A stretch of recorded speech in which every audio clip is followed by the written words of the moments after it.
नमस्कार, मैं शैलेश आप सभी का स्वागत करता हूं आपके अपने YouTube चैनल द हिस्टोरिका में। दोस्तों, आज के इस वीडियो में हम बात करने वाले हैं CUET PG MA हिंदी 2024 के प्रश्न पत्र पर। देखिए, जब हम किसी भी प्रतियोगी परीक्षा की तैयारी करते हैं तो हमें एक बार पिछले वर्ष के प्रश्न पत्र को देखना बहुत ज़रूरी हो जाता है। ऐसा क्यों? क्योंकि जो प्रश्न पत्र है वो हमें एक आगामी परीक्षा जो है उसका एक प्रारूप समझा देती है कि हाँ, इस तरह का प्रश्न आने वाला है। या हो सकता है कि कुछ बदल जाए, लेकिन प्रारूप समझ में आ जाता है कि हमें तैयारी किस तरह करनी चाहिए, कौन से शीर्षक और कौन से तथ्य महत्वपूर्ण है जिन्हें हम नहीं छोड़ सकते। हम अ, अपने तैयारी को एक सही दिशा दे पाते हैं। तो इसीलिए आज हम लोग आए हैं, चर्चा करेंगे CUET PG MA हिंदी 2024 के प्रश्नों पर। तो ठीक है, समय बर्बाद न करते हुए आगे चलते हैं। अभी कोर्स के बारे में हम आपको वीडियो के बीच में बताएंगे। कलम देखिए, ये प्रश्न है जो CUET PG हम लोग मतलब 24 में जो हुआ है, उसी के प्रश्न है ये। देखिए, पहला प्रश्न है, मिश्र बंधुओं ने प्रौढ़ माध्यमिक काल का समय माना है। देखिए, जितने भी विद्वान हुए हैं, आचार्य रामचंद्र शुक्ल जी या मिश्र बंधु हजारी प्रसाद द्विवेदी जी, राम कुमार वर्मा जी, मतलब जितने जॉर्ज ग्रियर्सन, जब इतिहास लेखन पढ़ेंगे आप तो देखेंगे तो अनेक समयावधि आपको देखने को मिलेगी। तो देखिए, मिश्र बंधु ने प्रौढ़ माध्यमिक काल क्या माना है? तो ये है 1561 से 1680 विक्रमी संवत। अब देखिए, जब विक्रमी संवत है तो आप इसमें 57 जब घटाएंगे तो ईस्वी प्राप्त हो जाएगा आपको। देखिए, दूसरा प्रश्न। अब देखिए, सूची 1 को सूची 2 से मिलान करिए। ऐसे प्रश्न आपको बहुतेरे दिखेंगे, यानी ढेर सारे प्रश्न आपको ऐसे प्रश्न दिखेंगे मिलान करने के लिए। अब देखिए, रीति काव्य, अलंकृत काल, कला काल, रीति काल। अब जब आप जानते होंगे तो इन्हें मिला पाएंगे। देखिए, रीति काव्य किसने कहा है? ये जॉर्ज ग्रियर्सन। अब जॉर्ज ग्रियर्सन के बारे में इतिहास लेखन में इनका एक महत्वपूर्ण भूमिका है, आप जानते होंगे। अलंकृत काल मिश्र बंधु जी ने कहा है। मिश्र बंधु में 3 भाई हैं, आप जानते होंगे। देखिए, कला काल, कला काल रसाल जी कहे हैं और रीति काल शुक्ल जी कहे हैं। तो मिलान करते हैं। देखिए, रीति काव्य जॉर्ज ग्रियर्सन, अलंकृत काल मिश्र बंधु, कला काल रसाल जी और रीति काल आचार्य रामचंद्र शुक्ल जी। देखिए आप, ए का चौथा, तो ये दोनों तो अगर आप पेपर में थोड़ा सा देखते हैं, मतलब नीचे जो दिया है ऑप्शन चारों आप देखिए, उसमें जब आप यहाँ 2 को मिलाने पर ही, 1 मिलाने पर ही आपको पता चल जाएगा कि 4 ऑप्शन में 2 ऑप्शन ये नहीं होंगे या 1 गलत है, मतलब तुरंत आपको समझ में आ जाएगा। देखिए, जैसे पहला और दूसरा, ये दोनों तो हो ही नहीं सकता है क्योंकि पहला रीति काव्य ग्रियर्सन जी ने कहा है, तो अब इन दोनों में देखना है। देखिए, फिर डी आचार्य रामचंद्र शुक्ल, तीसरा, तो यहाँ पे मिल गया। अब देखिए, ये भी देखिए सेम हो गया, मतलब एकदम वही, ए का चौथा आ गया, इसमें भी ए का चौथा, इसमें भी डी का ए, तब इसमें भी। तब आपको अब समझना होगा कि आगे भी करना होगा। अगर समय की बचत के लिए बता रहा हूं कि अगर समय की बचत के लिए आप चाहते हैं कि समय जल्दी न बीत पाए, मतलब पेपर में बैठते हैं, समय का कोई अनुमान नहीं लग पाता है, तो चारों अगर आप करना चाहते हैं तो कर सकते हैं, लेकिन अगर आप 2 करते हैं, मतलब 2 को यहाँ देखेंगे, मिलाएंगे और आंसर का पता चल जाए तो आप लगा के आगे बढ़ेंगे। तो देखिए, अब कलाकाल रसाल जी, सी का दूसरा, तो ये आंसर होगा सी का दूसरा, इसमें नहीं। चलिए अब दूसरे प्रश्न पे। देखिए, हिंदी में आधुनिक काल को गद्य काल किसने कहा है? हिंदी में आधुनिक काल को गद्य काल किसने कहा है? शुक्ल जी कहे हैं। अब शुक्ल जी के बारे में आप जानते होंगे कि विधेयवादी पद्धति के मतलब प्रथम ये लिखे हैं किताब, कौन सा? हिंदी साहित्य का इतिहास, 1929 में। ये हिंदी शब्द सागर की भूमिका और ये काशी में काशी नागरिक प्रचारिणी सभा, आप जानते होंगे इन सब चीजों के बारे में। देखिए, तो गद्य काल किसने कहा है? तो आचार्य रामचंद्र शुक्ल जी ने कहा है। अब देखिए, ये पंक्ति है, देशील बना सब जन मिठा, यह पंक्ति किस कवि की लिखी हुई है? तो ये पंक्ति जो है विद्यापति जी की है। विद्यापति की जब हम बात करते हैं तो आप जानते होंगे अगर नहीं जानते हैं तो आप जानिए। अभिनव जयदेव, मैथिल कोकिल इन्हें कहा जाता है, उपाधियां हैं। और इनका जो संबंध है वो दरभंगा बिहार से है, बिपसी। अब देखिए कबीर, वैसे इसका उत्तर तो यही होगा कि विद्यापति जी हैं, लेकिन कबीर, कबीर के बारे में उत्तर प्रदेश बनारस लहरतारा आप जानते होंगे। और ये नीरू और नीमा दंपति पालते हैं, पालन पोषण करते हैं। नीरू नीमा कमाल और कमाली नामक पुत्र पुत्री हैं। और जायसी, जायसी जी का नाम जायस में पैदा होने के कारण इनका नाम जायसी पड़ा है। अमीर खुसरो, जब अमीर खुसरो की बात करते हैं तो आप जानते होंगे कि खालिक बारी, दो सुखने और पहेलियां इनकी रचनाएं हैं। और अमीर खुसरो को तोताए हिंद कहा जाता है। मतलब ढेर सारी चीजें हैं, मतलब आप पढ़ेंगे तो देखेंगे, लेकिन इसका उत्तर जो है विद्यापति है। तो केवल हम टिक करते हैं, आगे बढ़ते हैं। विद्यापति। देखिए, अब इतिहास लेखन की आधारभूत सामग्रियों में से कौन सा विकल्प शामिल नहीं है? अब देखिए कौन सा नहीं है? शिलालेख। तो शिलालेख से हमें क्या मिलता है? इतिहास लेखन में शिलालेख का, ताम्रपत्र, सिक्के, तीनों से हमें कुछ न कुछ मदद मिल जाता है कि हाँ, शिलालेख से हम जब इतिहास लिखेंगे तो शिलालेख से हमें पता चलता है किस शताब्दी का है, किस शासक का है, और शासन क्या काल क्या है, सब कुछ उसमें उत्कीर्ण कराए रहते हैं। और ताम्रपत्र है और सिक्के हैं। तो देखिए संगत, संगत जैसी कोई चीज नहीं है, मतलब संगत ये इसका कोई यहाँ अर्थ नहीं है, तो ये नहीं है।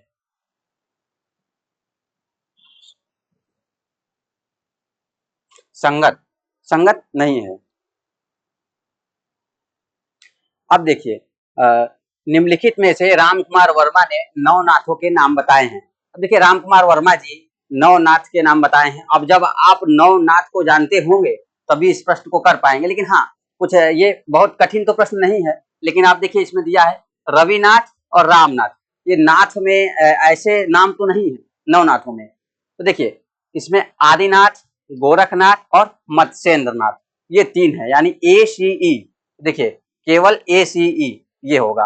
अब जब मैं बात कर रहा हूं नवनाथ, तो आपको पता होना चाहिए आदिनाथ, गोरखनाथ, मत्स्येंद्रनाथ, गहरीनाथ, चरपटनाथ, चौरंगीनाथ, भत्रीनाथ और गोपीचंद, नौ नाथों के नाम आपको याद होने चाहिए। अब देखिए नीचे दो कथन दिए गए हैं। एक कथन, प्रेमचंद प्रगतिशील सामाजिक चेतना के नए कहानीकार है। देखिए जो ये नए शब्द है ये NTA जोड़ा है, माने ये जब एग्जाम करा रहा है भ्रमित करने के लिए जोड़ा है। नए से आप बहुत बच्चे सोचेंगे कि नए यानी कि आधुनिक, मतलब इसमें 1960-70 के बाद, मतलब नए नहीं।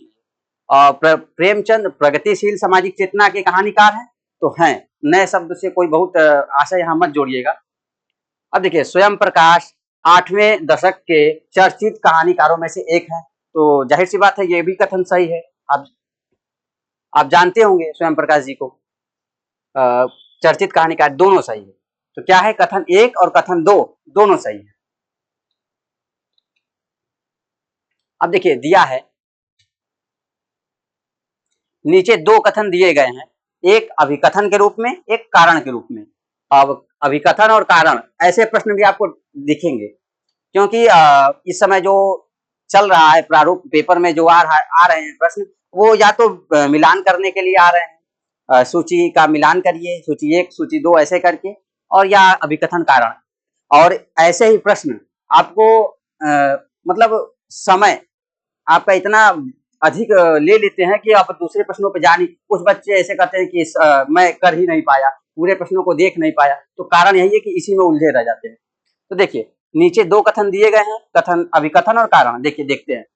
अंतरंग संस्मरणों में जयशंकर प्रसाद श्री पुरुषोत्तम दास मोदी द्वारा संपादित एक दुर्लभ संस्मरण संग्रह है। तो हाँ है, ये संग्रह है। तो ये आप जब कहेंगे कि कैसे, तो ये तथ्यात्मक है, आप इसे पढ़ेंगे तभी जान पाएंगे, ऐसे आपको नहीं पता चलेगा। देखिए एक नाव के यात्री दस्तावेज के संपादक कवि समीक्षक श्री विश्वनाथ प्रसाद तिवारी के संस्मरणों का संग्रह, तो ये भी दोनों सत्य है, ये दोनों सत्य है। देखिए इसमें दिया होगा A और R दोनों सही है, और व्याख्या है, और A और R दोनों सही है, R A की व्याख्या नहीं करता है। ये ठीक है। अब देखिए नीचे दो कथन दिए गए हैं अभिकथन के रूप में और दूसरा कारण। देखिए ऐसे भी, अब देखिए मिश्र बंधुओं ने रीतिकाल को अलंकृत काल कहा है, तो मिश्र बंधु अलंकृत काल कहे, आप जानते होंगे सही है, तो ये सही है। अब देखिए अभिकथन क्या है, आचार्य विश्वनाथ प्रसाद मिश्र ने रीतिकाल को कला काल, अभी हम लोगों ने पिछले प्रश्न में ही देखा कि कला काल को कौन बोला है, मतलब ये रीतिकाल को कला काल किसने बोला है, तो रसाल जी बोले हैं। तो ये क्या है, ये हो जाएगा आपका गलत। लेकिन देखिए जो ये एनटीए पेपर सेट किया था, तो ये प्रश्न का जो उत्तर है वो गलत दिया था, तो इसका नंबर शायद सबको ही मिला था। तो ये चारों ऑप्शन में कोई नहीं है, लेकिन ये आपको बता दे रहे हैं कि ये अभिकथन ये पहला गलत है और ये कारण, मतलब व्याख्या आप नहीं समझिए कि व्याख्या नहीं है, बस आप दोनों को समझ लीजिए। आचार्य विश्वनाथ प्रसाद मिश्र ने रीतिकाल को कलाकाल कहा, नहीं, कलाकाल रसाल जी कहे हैं, और मिश्र बंधुओं ने रीतिकाल को अलंकृत काल कहा है, तो हाँ अलंकृत करते हैं आप कहे हैं, आप जानते ही हैं, तो ठीक। अब देखिए रेत समाधि किस विधा की कृति है, जब रेत समाधि की बात कर रहे हैं तो उपन्यास है ये। फिर देखिए अब इसके बारे में थोड़ा सा जान लेते हैं, ये रेत समाधि क्या है, उपन्यास है। ये प्रकाशित कब हुआ था, 2018 में हुआ था। देखिए अब 2018 में प्रकाशित हुआ, और इसके बाद डेजी रॉकवेल,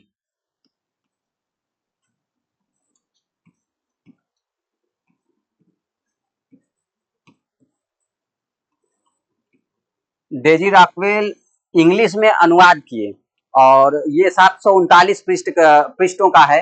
अनुवाद पर इसे अंतर्राष्ट्रीय बुकर पुरस्कार में शामिल किया गया, मानी प्राप्त हुआ उसे, तो ये 2022 में मिला।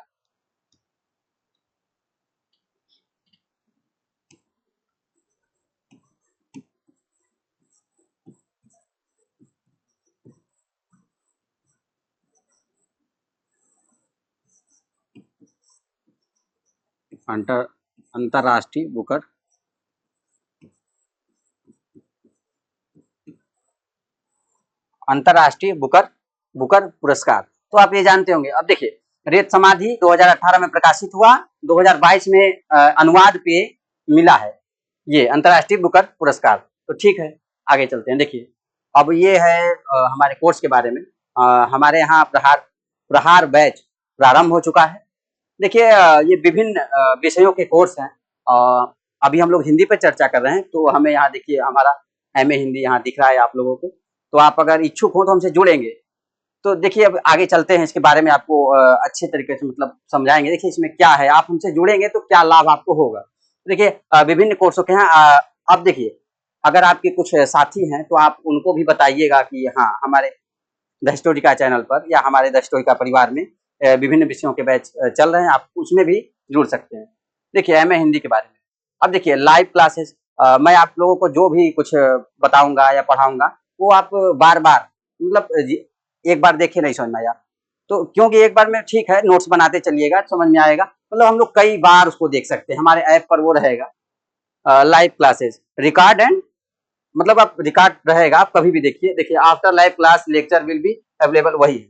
देखिए वीकली शेड्यूल, यानी कि एक सप्ताह का पूरा विवरण दे दिया जाएगा कि किस दिन कौन से शीर्षक से पढ़ाया जाएगा, यानी कि क्या जैसे मान लीजिए सोमवार को हम अभी चर्चा कर रहे हैं तो हम काल विभाजन पे करेंगे, फिर काल विभाजन 2-3 क्लास में चलेगा तो 2-3 दिनों का, मतलब आगामी जो दिनचर्या है वो बता दिया जाएगा।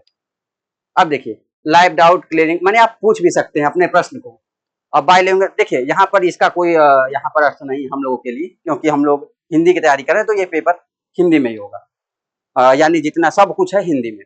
अब देखिए complete syllabus will be covered, जो आपका सिलेबस है वो जल्द से जल्द यानी दिसंबर के लास्ट तक, मतलब परीक्षा से आप जितना निश्चिंत, आपको मैं कराता हूँ निश्चिंत हो जाइए कि पेपर आपका जब होगा तो पेपर से कम महीने भर पहले या आप अच्छे से रिवीजन कर सके, पूरा सिलेबस खत्म होगा। टेस्ट सीरीज हम लोगों का होगा जो बहुत ही बेहतरीन होगा, और टेस्ट सीरीज होगा, हम लोग साप्ताहिक टेस्ट भी कराते हैं, तो उसमें आप जुड़ेंगे तो आपको लाभ मिलेगा ही।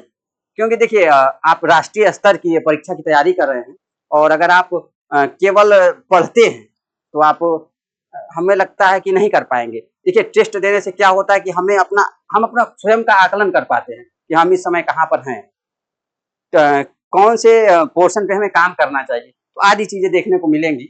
देखिए, तो complete syllabus access with app and web. देखिए, आप चाहें तो मोबाइल में भी और चाहें तो आप पीसी कंप्यूटर पर भी आप इसे एक्सेस मतलब प्राप्त कर सकते हैं, चाहे यूज कर सकते हैं। देखिए, स्टडी मटेरियल फीचर्स यानी कि आपको क्या मिलेगा। देखिए, क्लास नोट्स यानी कि जो पढ़ाएंगे वो आपको नोट्स के रूप में मिलेगा। क्वेश्चन प्रैक्टिस सीट आपको मिलेगा। ई book and extra study material. अब देखिए, हैंड रिटन नोट्स यानी कि अब हैंड रिटन में क्या है कि मैं जो बनाऊंगा खुद से वो आप लोगों तक प्रेषित किया जाएगा। अब देखिए, प्रीवियस वही है ना, तो मैं प्रीवियस ईयर करा ही रहा हूँ, लेकिन आप लोगों के लिए विशेष पीडीएफ फॉर्म में भी मैं करके भेज दूंगा। देखिए, टेस्ट फीचर्स। अब देखिए, टेस्ट में क्या है, chapter wise test on app. हमारे ऐप पर जो टेस्ट होगा वो पहले तो चैप्टर वाइज होगा, यानी कि अगर मैं काल विभाजन पढ़ा रहा हूँ तो काल विभाजन के बारे में 2-4 टेस्ट हो जाएगा। मतलब आपका जैसे मान लीजिए काल विभाजन समाप्त होता है, ये आपका शीर्षक बिंदु, हाँ ना। फिर उसके बाद तुरंत मान लीजिए हर सप्ताह में तो टेस्ट होगा ही, तो काल विभाजन पे 4 से 5 टेस्ट कर लेंगे, तो हमारा ये हो जाए कि हाँ, अब ये तथ्य हमारा एकदम क्लियर है। आदिकाल तो इसी तरह चैप्टर वाइज।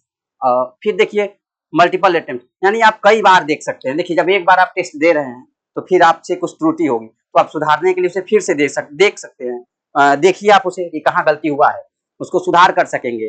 तो इसलिए टेस्ट बहुत महत्वपूर्ण भूमिका अदा करता है। देखिए, वीकली टेस्ट, साप्ताहिक टेस्ट आपका होगा ही, ये तो तय है।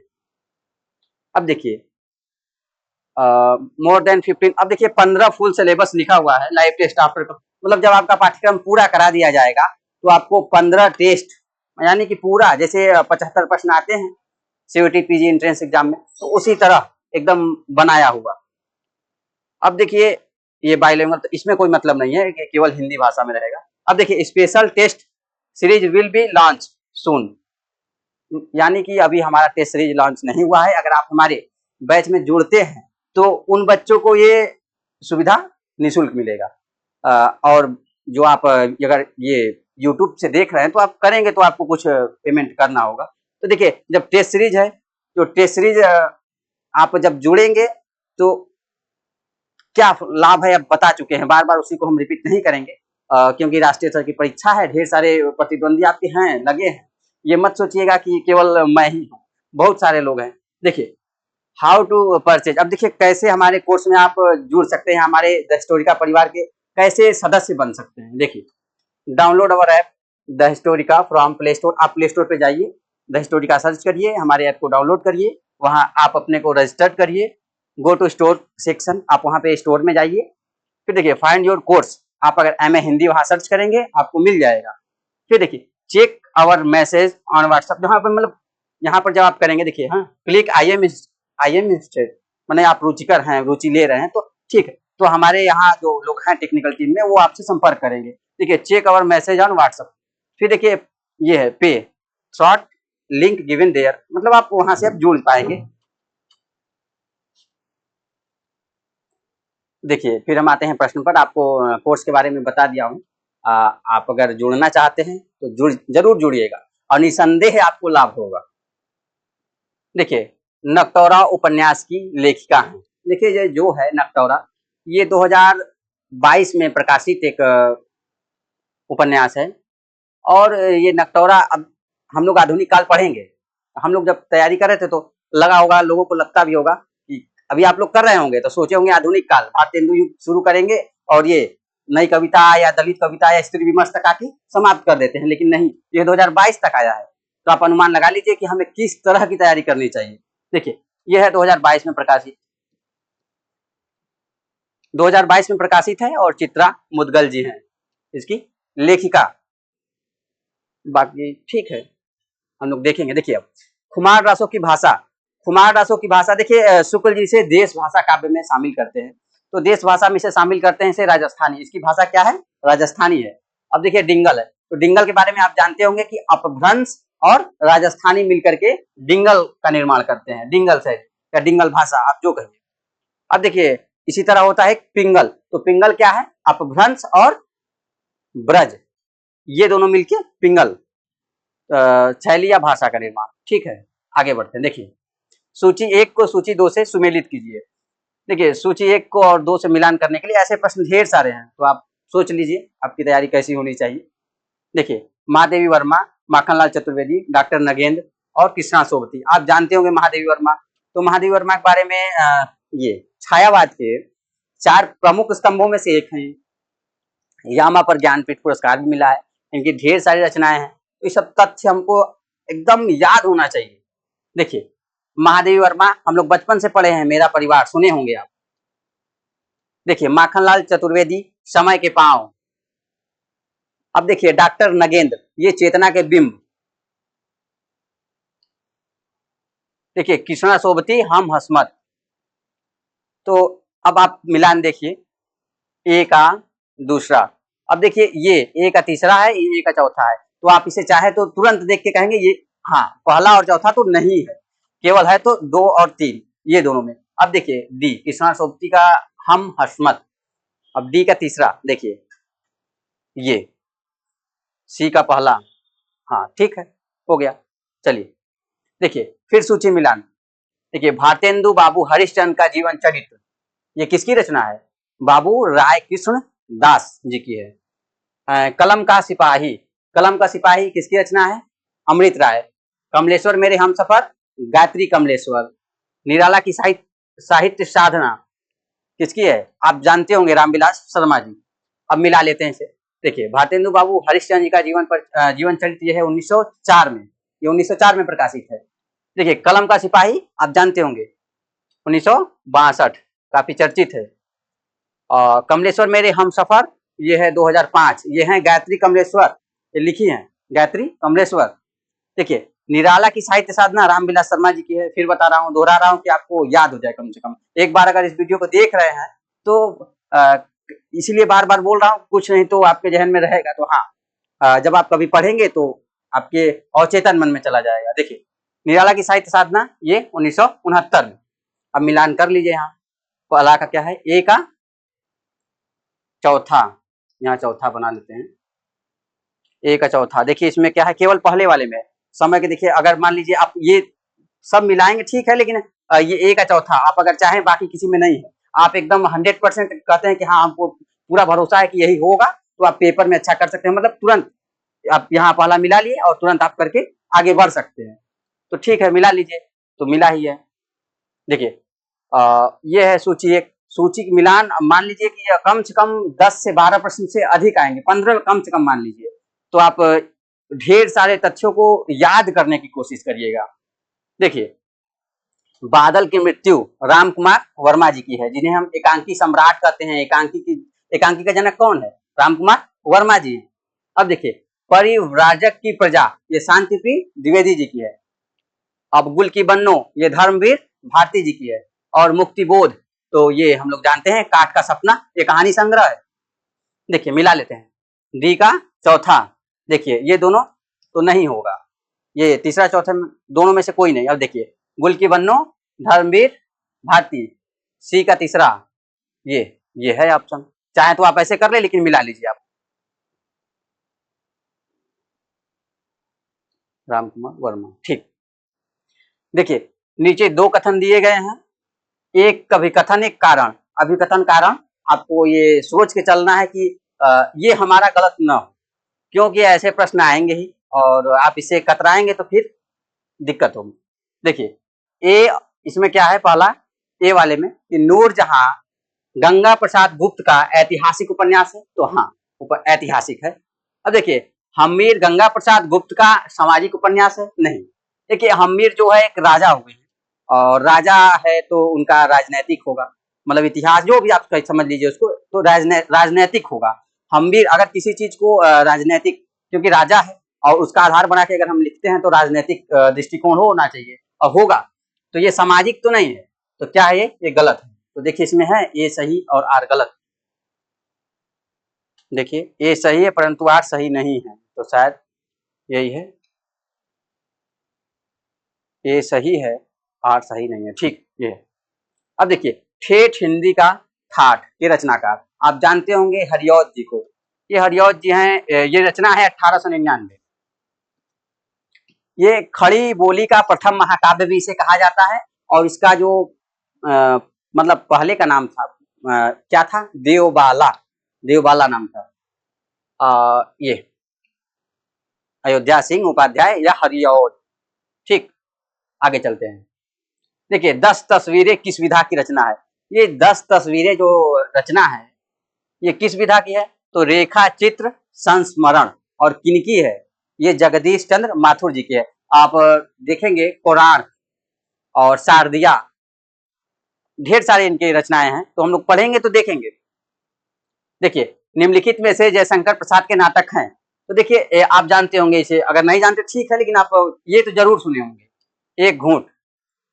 अब देखिए सज्जन, जो एक घूंट है ये 1930 में प्रकाशित हुआ है, और सज्जन जो है 1910 में प्रकाशित हुआ है। आप देखिए ये है 1930,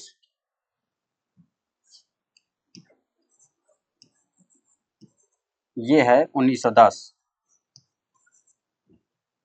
ठीक है, अब देखिए केवल ए और बी, केवल ए और बी करेंगे और आगे निकल जाएंगे। देखिए अब देखिए यण संधि का उदाहरण है। अब देखिए संधि से इस बार बहुत प्रश्न आया था। देखिए जो आपको औपचारिक पाठ्यक्रम प्रदान किया गया है एनटीए की तरफ से, अगर आप उसमें देखेंगे तो अलंकार शामिल नहीं है, अलंकार शामिल नहीं है, लेकिन उससे प्रश्न आए हैं।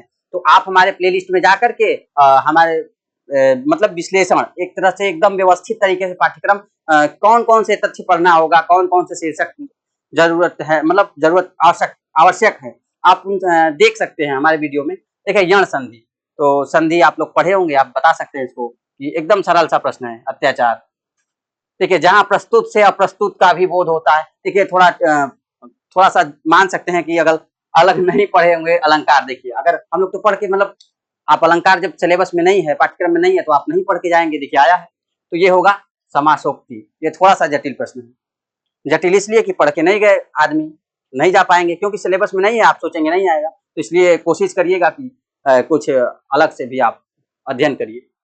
देखिए नायक नायिका का भेद, भेदज निरूपण, विषय वासना के तिरस्कार, नख सिख का वर्णन, हाँ, और ओज गुण और वीर रस की प्रधानता किस काल की प्रवृत्तियां हैं। तो देखिए आप सोचेंगे कि ये आदिकाल है कि रीतिकाल है, तो लेकिन इसका जो है ये रीतिकाल। देखिए सिंधुर्मी का संधि, देखिए कितना सरल प्रश्न है ये। अब अनुमान लगा लीजिए, इतने सरल सरल प्रश्न आए हैं, मतलब कुछ प्रश्न ऐसे नहीं कि सब प्रश्न सरल है। तो देखिए ये है, आप आराम से कर लेंगे। देखिए दो वर्णों, यहाँ वर्णों होगा, दो वर्णों के मेल से उत्पन्न विकार क्या कहलाता है। तो आप जानते होंगे कि ये संधि है। अगर दो शब्दों में संक्षेपीकरण होता है तो समास होता है, आप जानते होंगे, ये सरल है। देखिए अब आज्ञावाचक वाक्य का सही उदाहरण इनमें से कौन सा है। देखिए आज्ञावाचक यानी कि आप जिसमें किसी को आदेश दे रहे हैं, वो ही है ना आज्ञावाचक। तो देखिए परिश्रम से सफलता निश्चित है, परिश्रम करो सफलता निश्चित है, परिश्रम करोगे तो सफलता निश्चय ही मिलेगी, संभवतः, संभवतः परिश्रम से सफलता निश्चित है। तो एकदम सरल सा प्रश्न है। देखिए परिश्रम करो सफलता निश्चित है, तो यानी यही है आज्ञावाचक। देखिए जितेंद्री का संधि विच्छेद, इनमें से कौन सा सही है। तो एकदम इसमें बहुत ज्यादा सोचने की जरूरत नहीं है। अगर आप एक बार देखते हैं और ये दिमाग में आता है कि हाँ यही होगा, तो आप उसे करके आगे निकल जाइए। ये नहीं कि फिर से उसमें दोबारा हम जाएं और देखें और कहें कि नहीं ये होगा ये होगा, मतलब आगे पीछे करेंगे तो फिर प्रश्न कर। एकदम सरल सा प्रश्न है जितेंद्रिय। देखिए निम्नलिखित में से कौन सा वर्तमान काल का भेद नहीं है। तो वर्तमान काल, जब हम लोग काल पढ़ेंगे तो इसे विस्तृत तरीके से एकदम पढ़ेंगे। देखिए इसमें संपूर्ण वर्तमान नहीं है। देखिए निम्नलिखित में से बहुब्रीहि समास, देखिए समास, समास जब आप पढ़ते होंगे तो जानते होंगे, अव्ययी भाव, द्वंद्व, बहुब्रीहि, जितने ढेर सारे हैं, मतलब ये 6। अब देखिए इसमें क्या है बहुब्रीहि, तो बहुब्रीहि कौन सा है, चंद्रशेखर। आप हम लोग जब पढ़ते होंगे तो बहुब्रीहि में हम लोग जानते हैं कि इसमें जो कि प्रथम पद और द्वितीय पद दोनों प्रधान न होकर के किसी तीसरे की ओर संकेत करता है। तो एकदम जाहिर सी बात है चंद्रशेखर अर्थात भगवान शिव। ये एकदम सरल है। ठीक, अब देखिए ये पंक्ति है, इसे व्यवस्थित करने के लिए दिया है। तो देखिए इसमें क्या होगा, जिसको नहीं, हाँ यहाँ पर देखिए कुछ कटा है क्या, नहीं, जिसको नहीं गौरव तथा निज देश का अभिमान है, वह नर नहीं नर पशु निरा और मृतक समान है। तो आप देखिए इसमें कौन सा होगा, पहला ये होगा जिसको नहीं, फिर दूसरा ये होगा गौरव तथा निज देश का अभिमान है। अब देखिए यहाँ तीसरा ये होगा। अब देखिए फिर चौथा कौन सा होगा, ये वह नर नहीं नर पशु निरा और मृतक समान है। तो ये पांचवा आप इसे देख लीजिए, मिलान करिए, ए का तीसरा ऐसे क्रम में लगाने के है ना, तो पहला कौन सा होगा, ये डी पहले होगा। तो देखिए इसमें पहला नहीं हो सकता है क्योंकि ये ए से प्रारंभ है, और चौथा भी नहीं होगा, तो केवल यही दोनों बचे। अब देखिए इन दोनों में कौन है, फिर देखिए डी के बाद कौन सा है, दूसरा बी, तो देखिए दोनों में है। फिर देखिए आगे बढ़ना होगा, तीसरा क्या है, ए, तो फिर क्या है ये ए, तो ये होगा ए फिर सी ई फिर सी, हाँ ठीक। अब देखिए प्राकृत व्याकरण के लेखक का क्या नाम है, आप सभी जानते होंगे हेमचंद्र। एकदम सरल सा प्रश्न है। देखिए यही हमारा लास्ट मतलब आखिरी प्रश्न था। अब हम अगले वीडियो में जल्द से जल्द कोशिश करेंगे कि ये 2024 के सभी प्रश्नों को समाप्त कर दें, क्योंकि ये वीडियो अधिक लंबा होगा ऐसा कुछ नहीं है। कोशिश करेंगे कि जो तथ्यात्मक चीजें हैं उन्हें बताते हुए पूरे 75 प्रश्न तक हम लोग पहुंच जाएंगे। और आप सभी लोगों का बहुत बहुत धन्यवाद। आप इस वीडियो को अपने दोस्तों के पास भेज दीजिए जो इस वीडियो का उपयोगिता मतलब समझ सकते हैं, क्योंकि आप तैयारी कर रहे हैं तो आप जानते हैं।